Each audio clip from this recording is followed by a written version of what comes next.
এয়ারপোর্টে একটা hotel book করছি। এটাকে বলে ডিজিটাল হোটেল। এই জাতীয় হোটেলের যে এক্সপেরিয়েন্স, এটা আমার লাইফে প্রথম। সো আমি চাচ্ছি এই প্রথম অভিজ্ঞতাটা ক্যামেরাবন্দি করার জন্য। তাহলে চলুন আর দেরি না করে ভিতরে প্রবেশ করা যাক।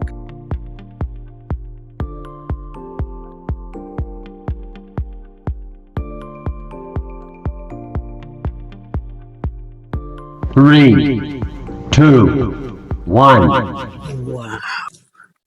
অবস্থাটা দেখেন। Capsule hotel.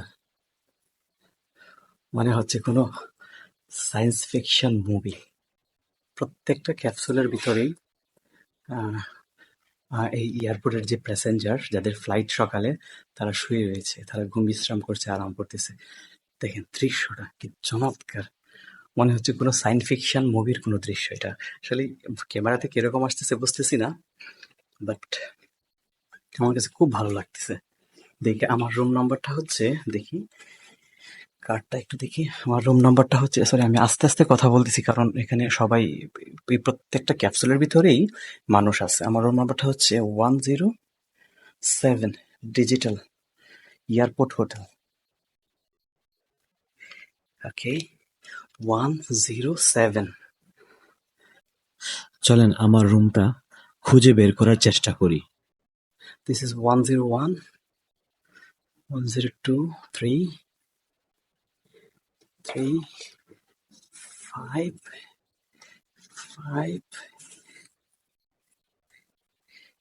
আমি ক্যামেরার লাইটটা চালু করি। 5, ওয়াও, 7। এটা হচ্ছে আমার হোটেল 107। আমি এই যে আমার নিচে আমি শব্দ পাইছি যে কেউ ঘুমাইতেছে, কেউ বিশ্রাম করতেছে। আমাকে দিছে সেকেন্ড ফ্লোরে, মানে দোতলাতে উপরে। 107। আচ্ছা, এটা খোলার সিস্টেমটা কি? এখানে কার্ডটা পাস করতে হবে, কারণ ধরতে হবে। দেখি,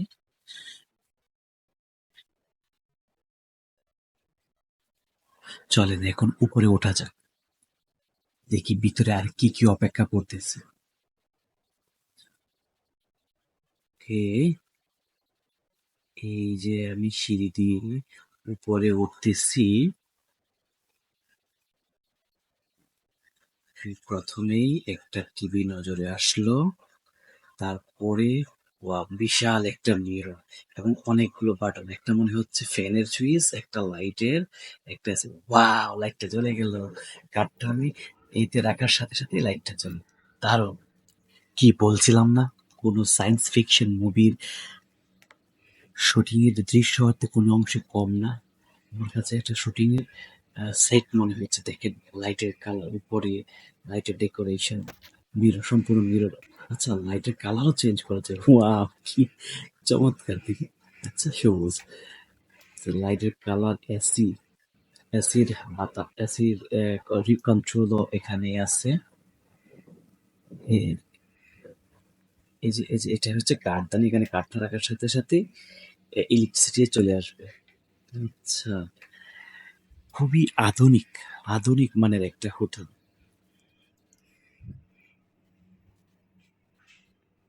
এই যে কাঠ, কাঠটা নিয়ে গেলে হয়তো লাইটটা অফ হয়ে যাবে কিছুক্ষণ পর, 30 সেকেন্ড পর অটোমেটিক কাঠটা রাখার সাথে সাথে লাইট গুলো সব চলে যায়। এটার ভিতরে কিন্তু এয়ার কন্ডিশন করা। এই যে লাইটের কালার চেঞ্জ করলাম, বিভিন্ন কালার লাইট, খুবই সুন্দর। আচ্ছা, কিন্তু সমস্যা একটা রয়ে গেছে, আমার যে লাগেজ ওইটা আমি কোথায় রাখবো? দেখি লাগেজ রাখার জন্য ওনারা কি কি ব্যবস্থা করছে। আপনার সঙ্গে থাকুন, কি আমার ব্রিফকেসটা কোথায় রাখা যায়। আচ্ছা, এই ডিসপ্লে, আচ্ছা ডিসপ্লেতে আমি আমার টেম্পারেচার চেঞ্জ করতে পারবো। আমার রুমের যে টেম্পারেচার এখন এবং টাইম সেট এভরিথিং আমি দেখতে পারবো। এখন টাইম কয়টা বাজে, তারিখ, এবং আমার এসির যে টেম্পারেচার, আমার এসি এখন বর্তমানে 23 ডিগ্রিতে আছে। ওইটা আমি ইচ্ছে করলে চেঞ্জ করতে পারবো, এসিকে বাড়াতে পারবো, কমাতে পারবো। মানে আধুনিক মিনি সুপার, সুপার 5 স্টার যেটা, এটা সম্পূর্ণ 5 স্টারের যেই গুণাবলী সবগুলি পাওয়া যাবে একেবারে এই ক্যাপসুলের ভিতরে, ছোট্ট একটি ক্যাপসুলের ভিতরে ওনারা সম্পূর্ণ 5 স্টার হোটেলকে ঢুকিয়ে দিছে। আচ্ছা, নিচে নামতে নামতে এই হোটেলের ভাড়া সম্পর্কে একটু ধারণা দিয়ে। আচ্ছা, আপনাদেরকে আমি প্রশ্ন করি, এই হোটেলের ভাড়া কত হলে, প্রতি রাতের ভাড়া কত হলে আপনাদের কাছে যৌক্তিক মনে হবে বা সঠিক মনে হবে? 2,000 টাকা, 3,000 টাকা, 5,000 টাকা? একটু আন্দাজ করেন এবং আমাকে কমেন্টে বলবেন। আমি ভিডিও শেষ পর্যায়ে এই হোটেলের ভাড়াটা আপনাদেরকে বলে দিব।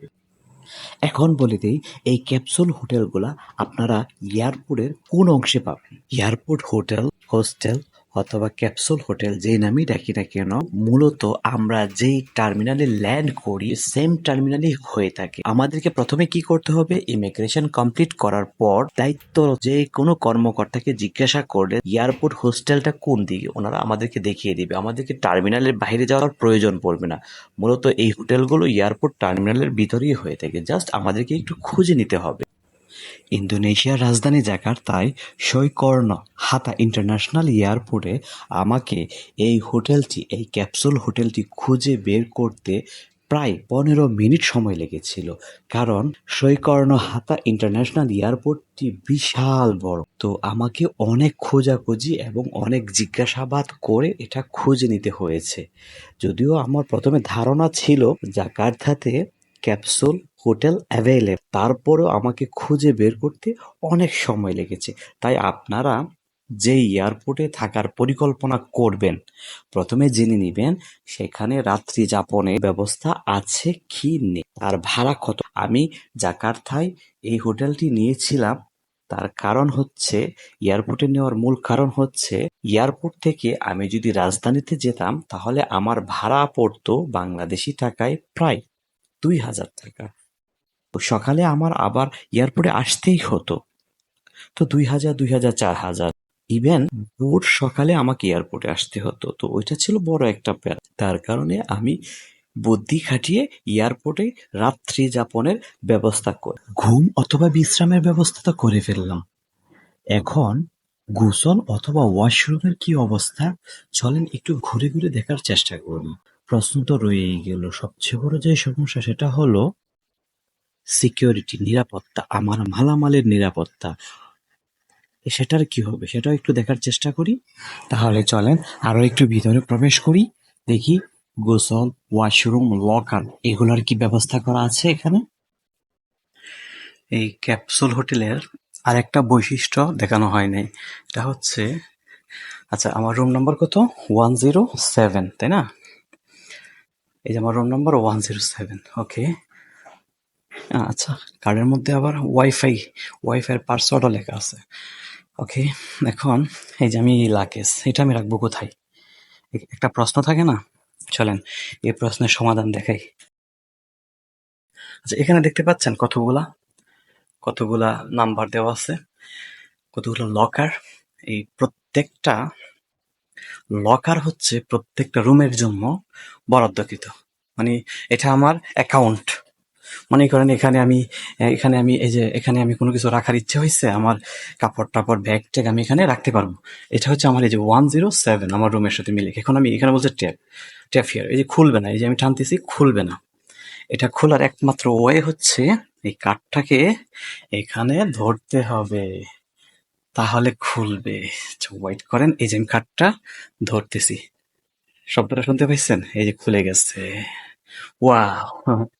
ভিতরে ইউজের জন্য জুতা দিছে, ব্রাশ দিছে, তোয়াল দিছে, আর কি চাই? আচ্ছা, এখন বাকি হচ্ছে দেখি আমার এই লাগেজটাকে এখানে ঢুকাইতে পারি কিনা। ওকে, চমৎকার একটা সিস্টেম, ক্যাপসুল হোটেল, দারুণ। যতগুলো রুম আছে ততগুলো লকার আছে, প্রত্যেকের জন্য আলাদা করে একটা করে লকার। চমৎকার একটা সিস্টেম। আমি এখন ওয়াশরুমের দিকে এগিয়ে যাচ্ছি। এটা হচ্ছে ওমেন, আর ওই যে ওইদিকে হচ্ছে ম্যান। গোসলের কি ব্যবস্থা ওইটা একটু দেখে আসি। ক্যাপসুল হোটেলে এটা হচ্ছে ম্যানদের জন্য ওয়াশরুম। ওয়াশরুমে ঢুকতেই হচ্ছে বেসিন, প্রস্রাব করার স্থান, 3টা বেসিন দিছে, 3টা প্রস্রাবের স্থান দিছে, 1, 2, 1 2 3 4 5 এবং 5টা দিচ্ছে শাওয়ার। গোসলের স্থান দিছে 5টা। ওয়াও! আচ্ছা, গোসলের স্থান 5টা দিছে। এখানে আবার দিয়ে দিছে শ্যাম্পু। আচ্ছা, এটাতে পুশ করলে শ্যাম্পু আছে। ফাইন। আচ্ছা, 5টা দিছে শাওয়ারের প্লেস আর 5টা দিছে হাই কমোড বাথরুম। ফাইন, চমৎকার, তাই না? সিস্টেমটা ভালো, যথেষ্ট। হ্যাঁ, থাকার জন্য যথেষ্ট এয়ারপোর্টে। ভিডিওটি সম্পর্কে আপনাদের সবার মতামত আশা করছি। আজকের মতো আমি বিদায় নিচ্ছি। ভালো থাকেন, সুস্থ থাকেন। দেখা হবে ইনশাআল্লাহ পরবর্তী কোনো ভিডিওতে।